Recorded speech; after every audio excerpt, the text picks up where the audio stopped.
Hello my friends, and welcome to another video. Pagers of doom, walkie-talkies, pagers of doom that explode in your hands and in your pockets. Well, this is considered an ancient technology, there's nothing to worry about, right? But this is the solution that these people who had their technology explode had as a backup to already something that they considered dangerous, which was the phone. Now, from more recent information, there's something even more shocking. These people are able to intercept and make everything that is connected to the grid explode. I'm talking solar panels, phones, laptops, cars, well, I assume electrical cars, everything.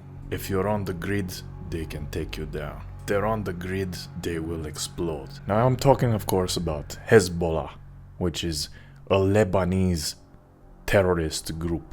Hezbollah translates to something like the warriors of God in the Muslim community. Now of course we have to understand the conflicts in these areas to make an opinion. And of course it has to deal with the Gaza and has to deal with Israel. The invasion of the Gaza Strip by Israel has escalated a lot of tensions with Lebanon, with Iran, so Israel is basically under the threat of these forces coming from Lebanon. They have been at war already, they're throwing missiles back and forth. Hezbollah and Israel are throwing missiles back and forth. Israel has a very big secret service.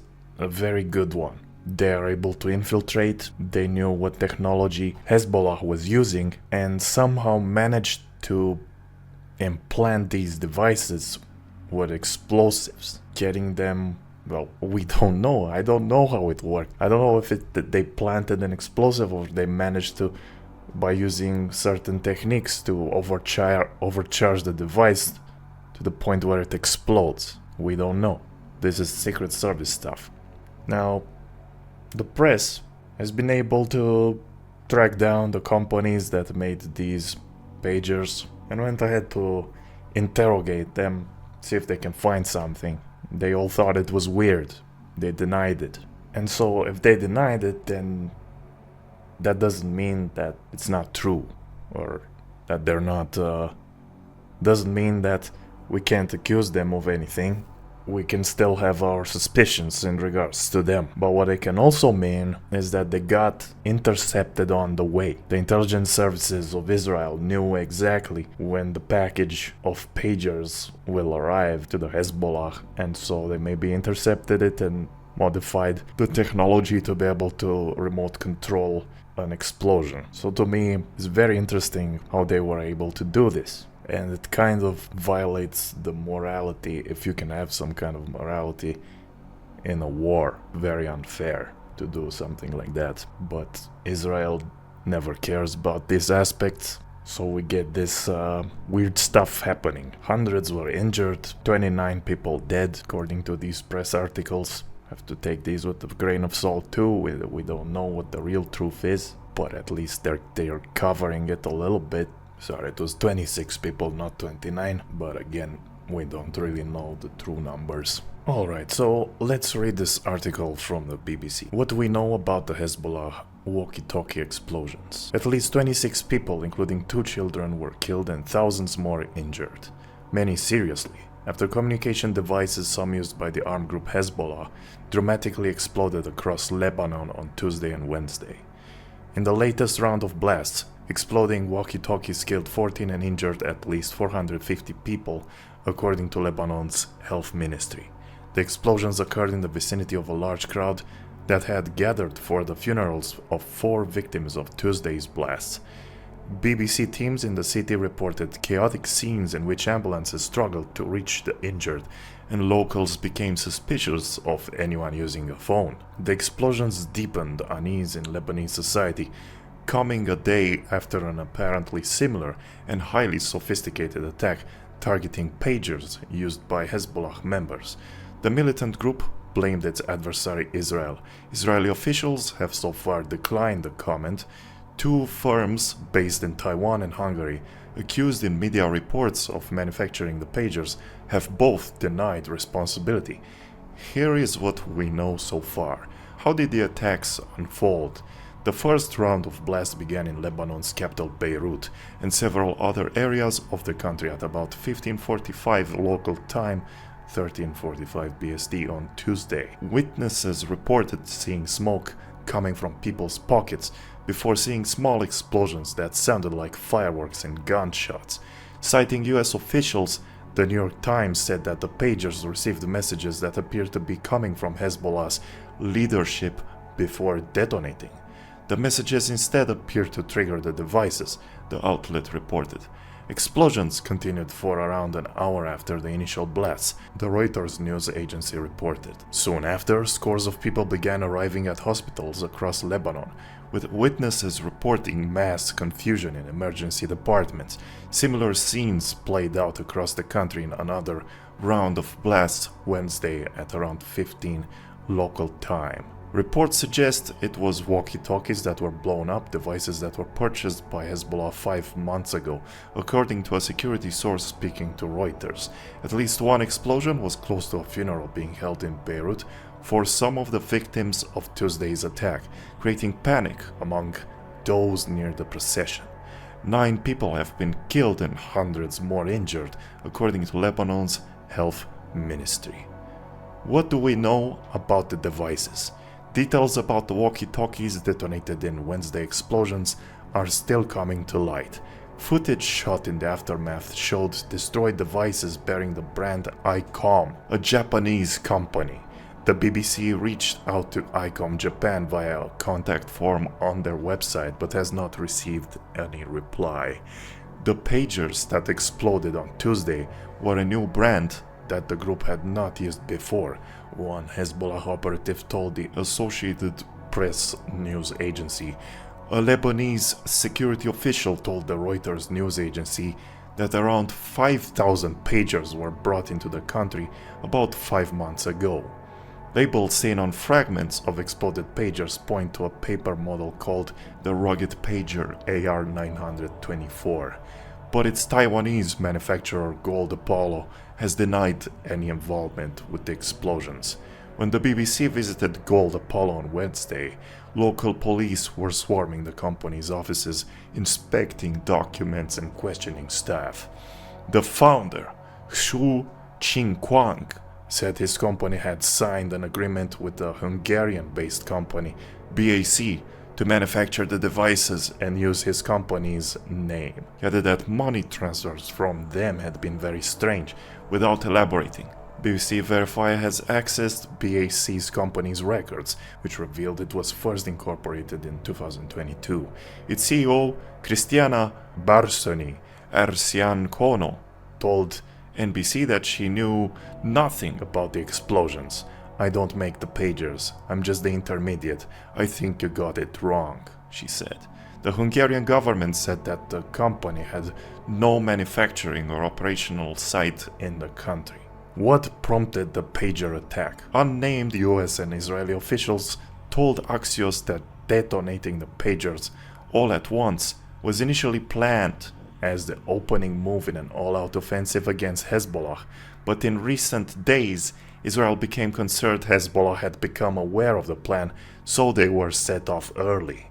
Israeli officials have not commented on the allegations, but most analysts agree that it seems likely it is behind the attack. So you see, there's not a conspiracy point of view that is ridiculous, but it is widely agreed that the Israeli intelligence service might do something like this. Professor Simon Mabon, chair in international relations at Lancaster University, told the BBC, "We know that Israel has a precedent of using technology to track its target, but he called the scale of this attack unprecedented."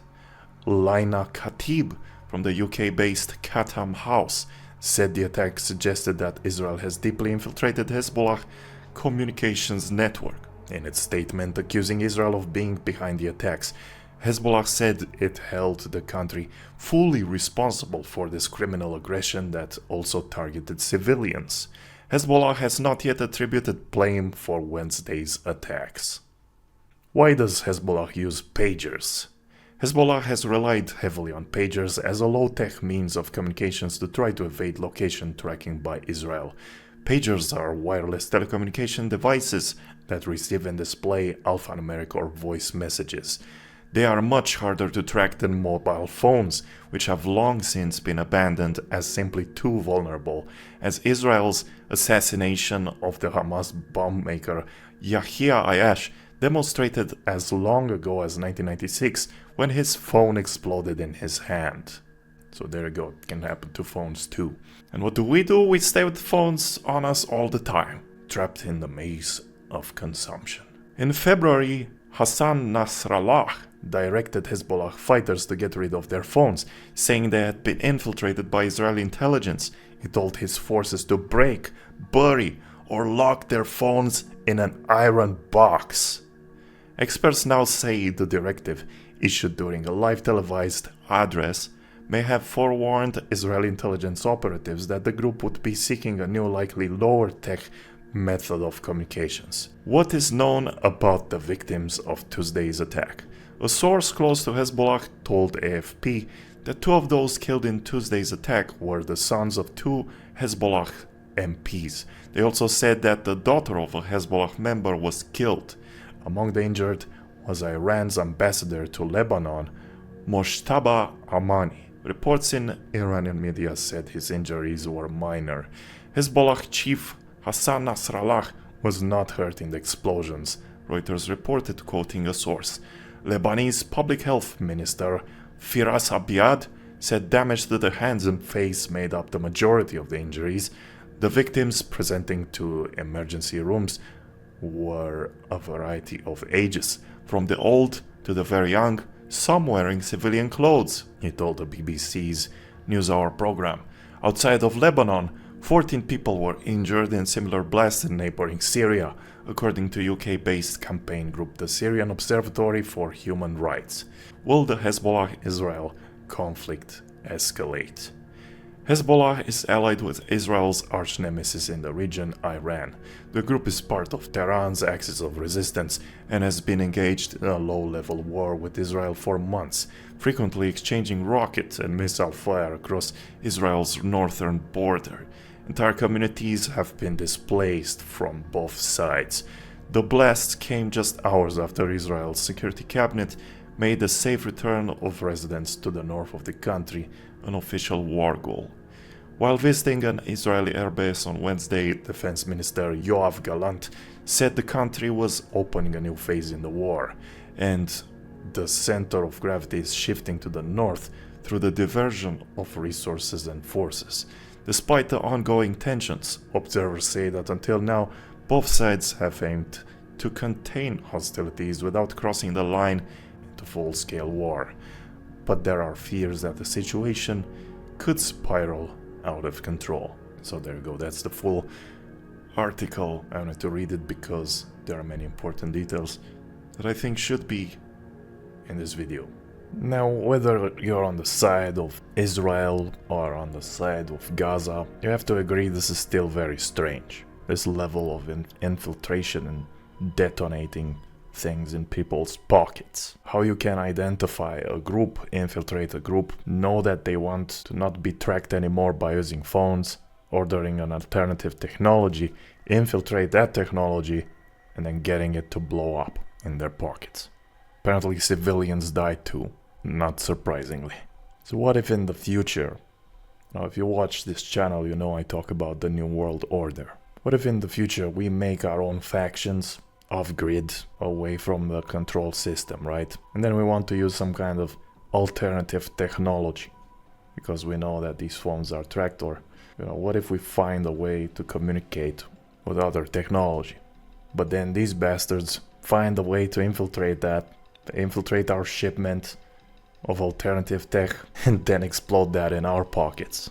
What if in the future they can just remove who they want with similar techniques? What if you augment something? What if you, because you wanted to get a good job, you got one of those Neuralink implants directly attached to your brain, What if they can infiltrate that and shut you down?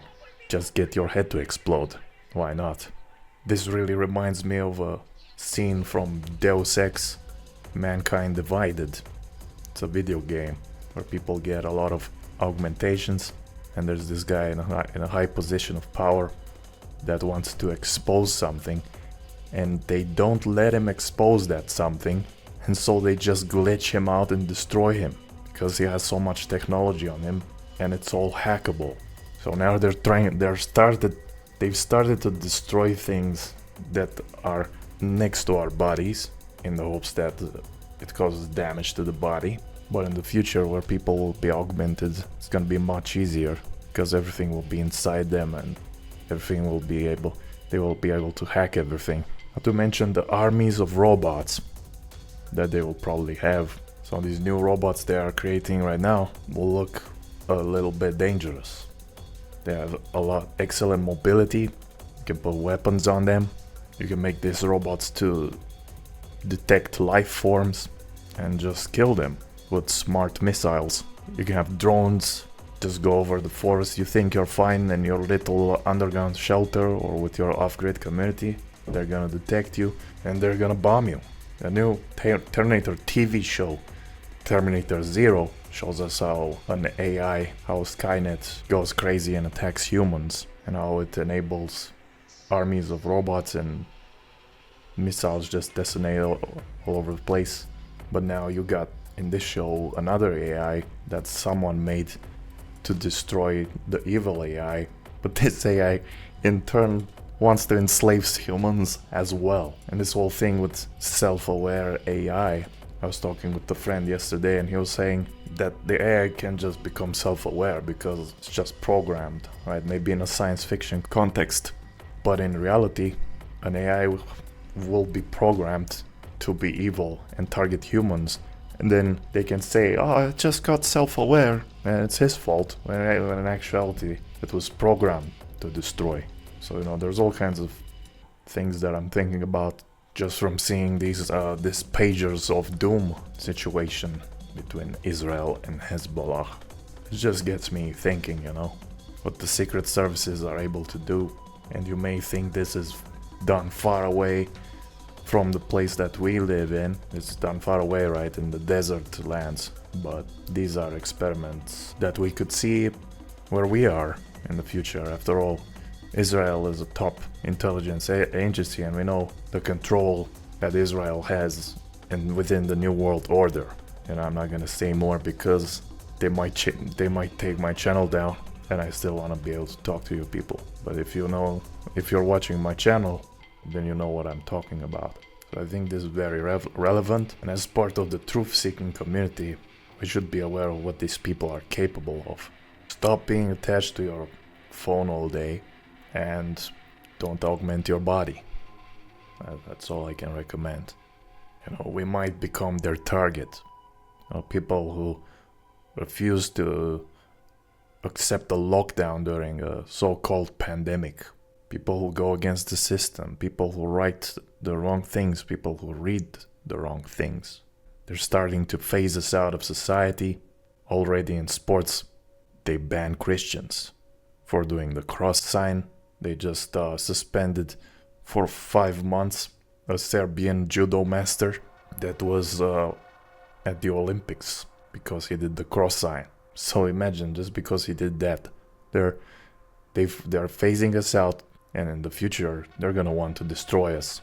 Now, there's no reason to be in panic mode about this. After all, this is just the world. Don't get me wrong, it's nice to live in the world, experience the world, but we shouldn't worry too much about it. We should worry about the afterlife. We should worry about getting a seat in the kingdom of heaven with God. So that's something they can't take away from us, our possibility to be on that seat. But don't be too obsessed with the world. Don't think that prepping will help you, that guns will save you. These people, the intelligence services and the New World Order, they have very advanced weapons and ways to attack us. So, okay, you can put up a self-defense fight if you want. Try to live, but never lose hope. because the life that we should really worry about is the life on the other side of the tunnel. Anyways, I'm not the best. I'm not a teacher. I'm not a preacher. I'm just thinking, you know, and I'm trying to get you think as well. So if you like to discuss subjects like this, join my Discord and we can talk about it. If you want to read the details of this Hezbollah walkie-talkie pager explosion, there's a very detailed article that I will post in the description. If you like and wish to support what I'm doing on this channel, check the description and do all the other stuff that YouTubers recommend doing at the end of their videos. Thanks for watching this video. This was the Vlad, signing out.